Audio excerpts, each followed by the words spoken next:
musim penghujan di Indonesia, maka drama tahunan siap kembali menghadang. Sebagian bersyukur karena air hujan menjadi sumber kehidupan yang menumbuhkan tanaman dan sumber pangan manusia lainnya. Sebagian lain bersikap mawas diri karena bisa jadi petaka banjir dan turunan penyakitnya seperti diare dan penyakit kulit kembali mampir dan memberi cobaan. Tapi itulah manusia. Semua hal yang diberikan Allah lewat alam ini akan disikapi dengan dua sisi, bersyukur dan kufur. Di manakah posisi kita?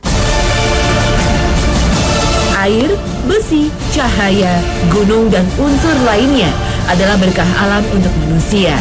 Berkah juga harus dilihat dari segala sisi. Bukan berarti penyakit akibat air seperti diare dan lainnya kita lihat sebagai hukuman.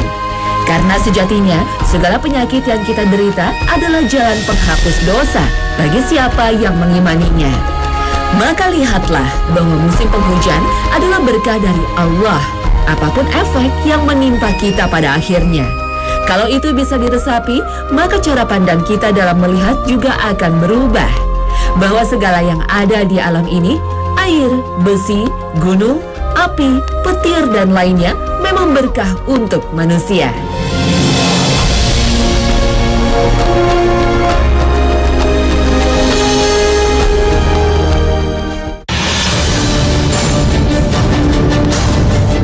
Assalamualaikum warahmatullahi wabarakatuh. Pemirsa, di pagi ini Hasanah Ensiklopedia Islam Dunia kembali hadir untuk menyapa Anda. Semoga tayangan kami ini mampu meningkatkan pemahaman akan kesempurnaan Islam sebagai sebuah agama. Amin ya Rabbal Alamin. Pemirsa, Allah Subhanahu wa Ta'ala, Sang Maha Kaya lagi Maha Pemurah, telah menciptakan bumi dan seisinya demi kelangsungan hidup yang sempurna bagi manusia. Salah satu unsur bumi yang paling utama bagi keberlangsungan kehidupan seluruh makhluk hidup adalah air. Pada dasarnya volume air di bumi adalah tetap, namun pendistribusiannya tidak sama di berbagai belahan bumi, mulai dari air laut, air tanah, maupun air hujan. Air hujan merupakan air yang sangat jernih. Saat hujan turun ke bumi, secara otomatis membersihkan udara. Hal ini dikarenakan kemampuannya menghisap material-material seperti gas sulfur dan zat-zat tambang lainnya yang terdapat di udara. Menurut para ilmuwan, di sela proses itu, air hujan tercampur dengan zat-zat kimia dan garam-garam yang mengandung material padat sehingga merubah rasanya menjadi sedikit asam dan asin. Allah telah bersumpah dalam surah Al-Waqiah ayat 31. Wa ma'im maskub, demi air yang tercurah. Hal ini menunjukkan ada sesuatu yang istimewa dalam air ini dan harus kita perhatikan dengan seksama. Dalam surat lain dijelaskan bahwa air hujan adalah tetesan-tetesan air hasil penyulingan yang dibuat oleh Allah Subhanahu wa Ta'ala atau disebut al-ma'al muftir. Kandungan air hujan berasal dari reaksi zat-zat yang ada di atmosfer dengan butiran air yang melewatinya. Selain itu, air ini juga bereaksi dengan gas yang terdapat di atmosfer. Zat-zat yang ikut bercampur dengan air hujan berupa gas dan zat-zat padat yang mudah larut. Hal inilah yang menyebabkan kandungan air hujan dapat berbeda-beda dan tergantung pada tempatnya. Di daerah laut terbuka sampai daerah yang dekat dengan pantai, air hujan akan mengandung garam, karbon dioksida, dan bersifat asam. Sementara air hujan di darat pun punya kandungan yang berbeda. Kandungan garamnya jauh lebih sedikit. Apabila jika di kota-kota yang padat penduduknya, seperti Jakarta, kandungan air hujan banyak mengandung sisa-sisa polusi udara. Air hujan telah menjadi rahmat bagi manusia dan makhluk hidup di bumi. Sesuai dengan karakter air hujan yang sangat baik inilah telah dijelaskan hakikat keistimewaan air hujan dalam firman Allah Subhanahu wa Ta'ala yang berbunyi, "Kami turunkan dari langit air yang sangat bersih." Pada dasarnya air hujan itu bisa saja diminum, asalkan air hujan yang benar-benar jatuh dari langit tanpa perantara. Namun bila air hujan jatuh lebih dulu ke atap rumah yang terbuat dari seng, tembaga, dan lain-lain, maka sebaiknya jangan langsung diminum dan harus diolah terlebih dahulu.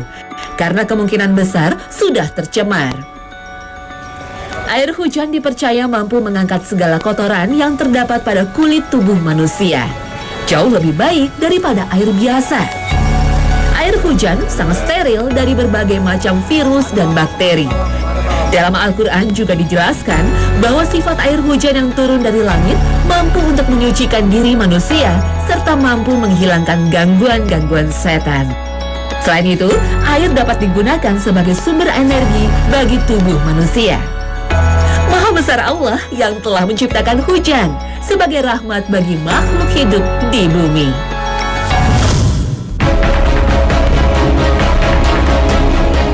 Mata air akan selalu bersumber dari pegunungan. Air jernih dari pegunungan adalah sumber kehidupan. Air dari gunung akan mengalir melalui sungai menuju muara. Gunung sebagai bagian bumi memiliki keistimewaan yang luar biasa. Kesejukan udaranya mampu membuat manusia menjadi rileks dan menghilangkan stres. Tanah pegunungan juga subur, sehingga mampu menumbuhkan aneka sayur dan buah. Sepanjang sejarah, manusia selalu terpana oleh tinggi dan besarnya gunung. Mereka menganggap gunung adalah tempat suci, bahkan tempat bersemayam Tuhan.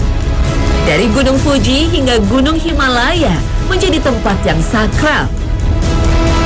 Di tanah air, Gunung Merapi, Gunung Bromo, sampai Gunung Lawu dikaitkan dengan mistik dan supranatural. Padahal dalam Islam, gunung memiliki fungsi secara ilmiah, yang menempatkan kembali fungsi gunung secara ilmiah.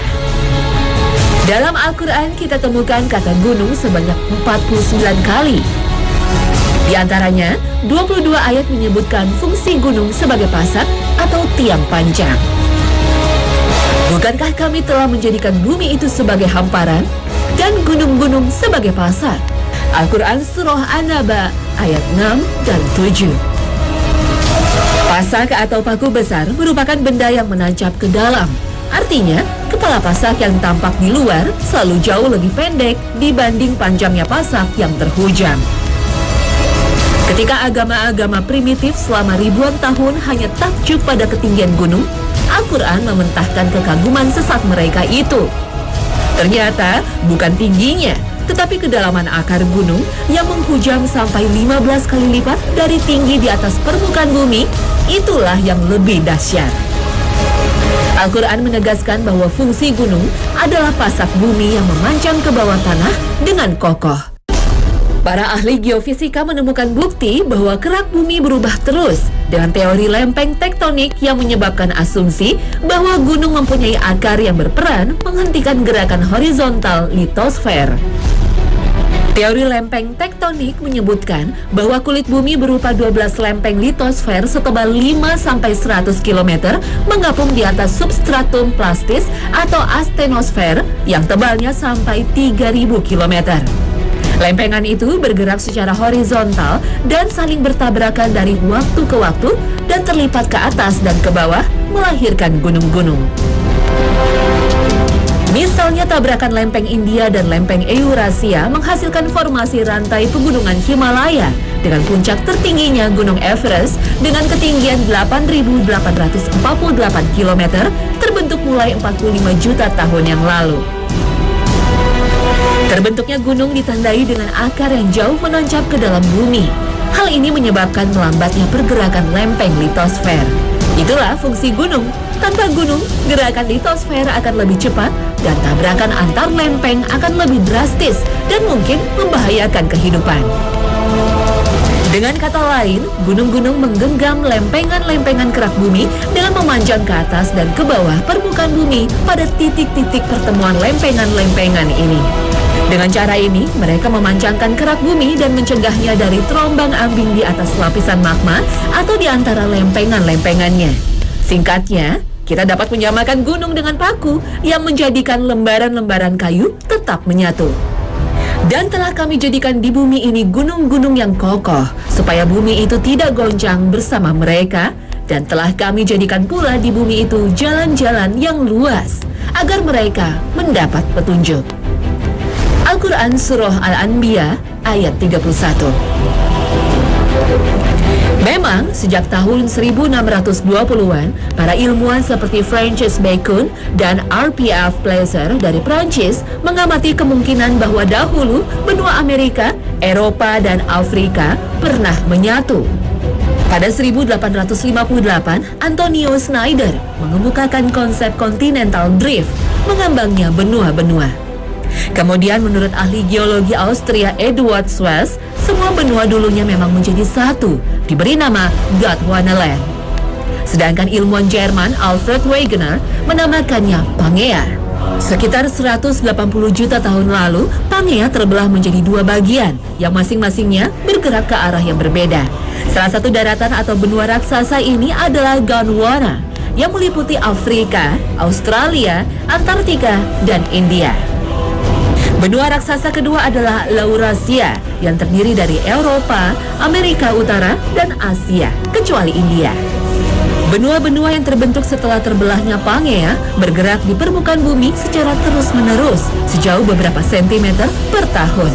Peristiwa ini juga menyebabkan perubahan perbandingan luas antara wilayah daratan dan lautan di bumi. Kecepatan pergerakan itu 1 cm per tahun di Laut Arktik, 6 cm per tahun di Khatulistiwa, sampai 9 cm per tahun di jalur pegunungan.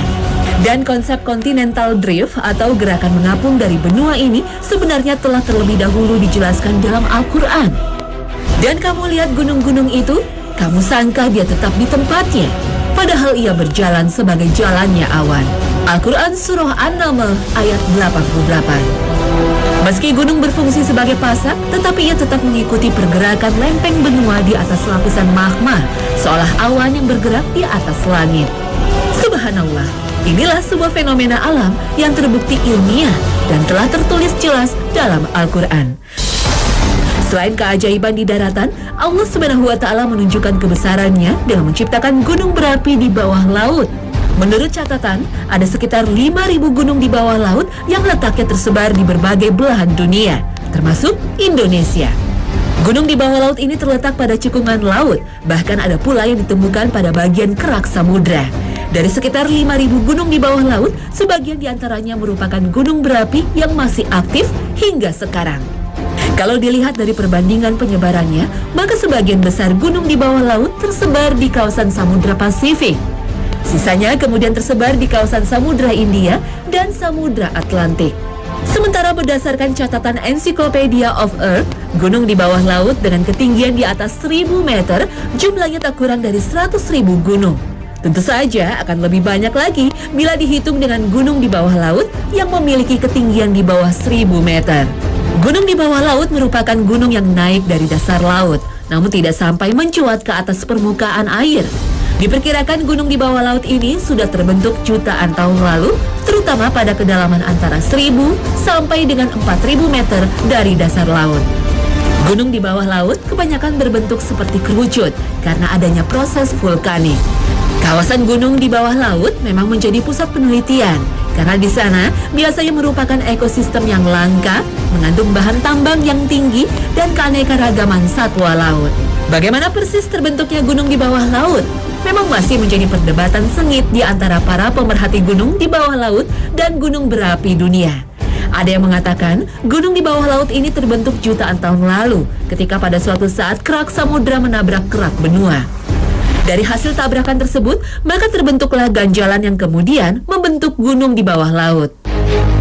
Dan gunung tertinggi di dunia yang melebihi Gunung Everest adalah sebuah gunung yang sebagian besar berada di dalam laut, yang disebut Gunung Mauna Kea.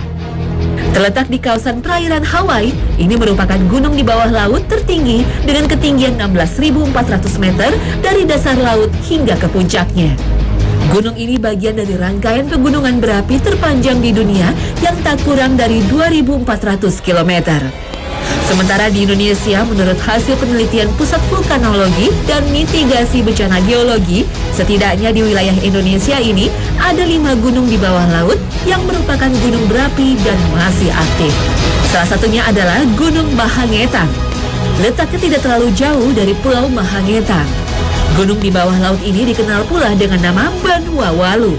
Dari titik kepundan Gunung Mahangetan ini keluar gelembung dengan suhu air di sekitarnya berkisar antara 37 hingga 38 derajat Celcius. Begitu maha besarnya Allah Subhanahu wa Ta'ala dalam penciptaan gunung ini dan menjadi pengingat kita untuk selalu bertasbih kepadanya. وَقُلِ الْحَمْدُ لِلَّهِ سَيُرِيكُمْ آيَاتِهِ فَتَعْرِفُونَهَا وَمَا رَبُّكَ بِغَافِلٍ عَمَّا تَعْمَلُونَ. Segala puji bagi Allah. Dia akan memperlihatkan kepadamu tanda-tanda kebesarannya. Maka kamu akan mengetahuinya. Dan Tuhanmu tiada lalai dari apa yang kamu kerjakan. Al-Quran Surah An-Naml ayat 93. Bumi dan seisinya semakin sempurna ketika Allah Subhanahu wa Ta'ala menurunkan besi dari langit. Besi adalah bahan utama dalam seluruh alat yang tercipta di dunia modern. Besi dibutuhkan untuk membuat peralatan makan hingga pesawat terbang.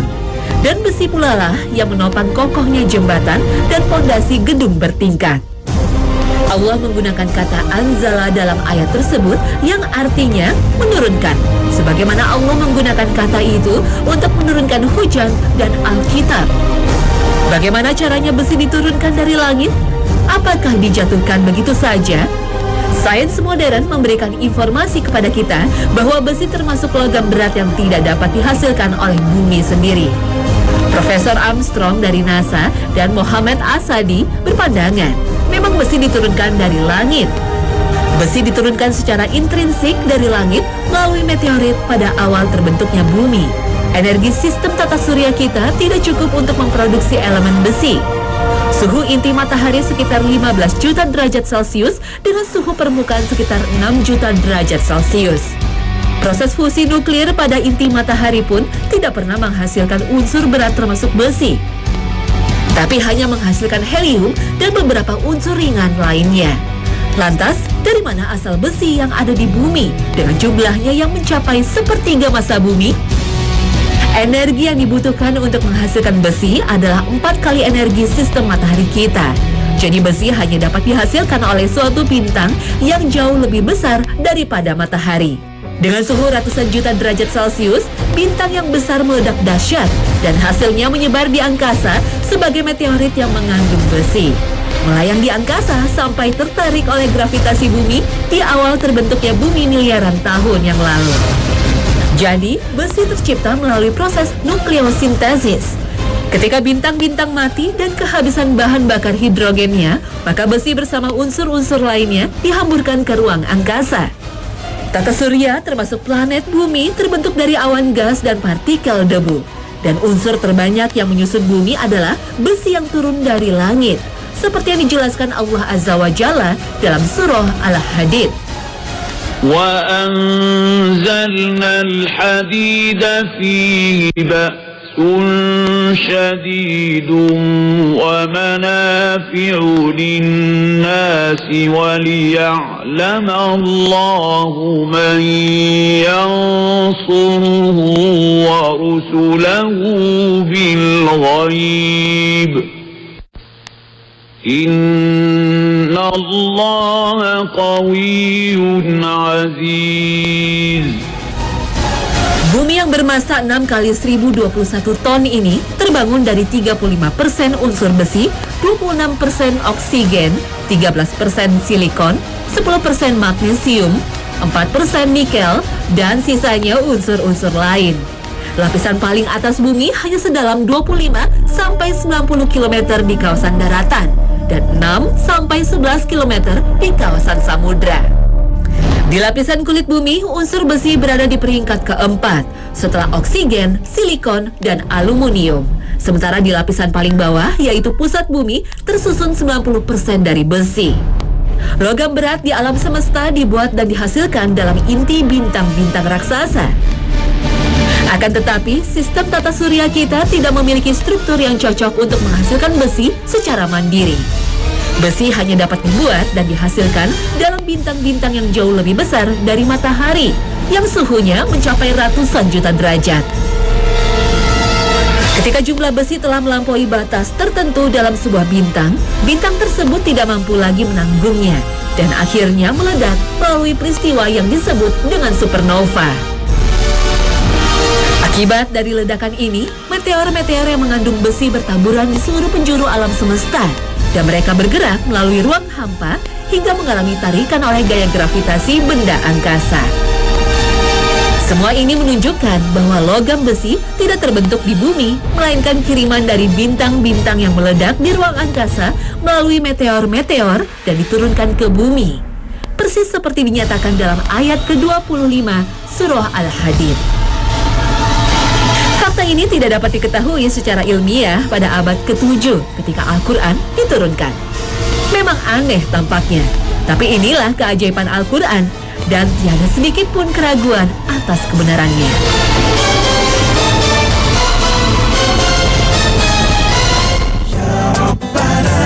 Nah pemirsa, inilah akhir kebersamaan kita. Semoga tayangan kami hari ini semakin meningkatkan pemahaman Anda atas kesempurnaan Allah Subhanahu wa Ta'ala dalam menciptakan bumi beserta seluruh isinya.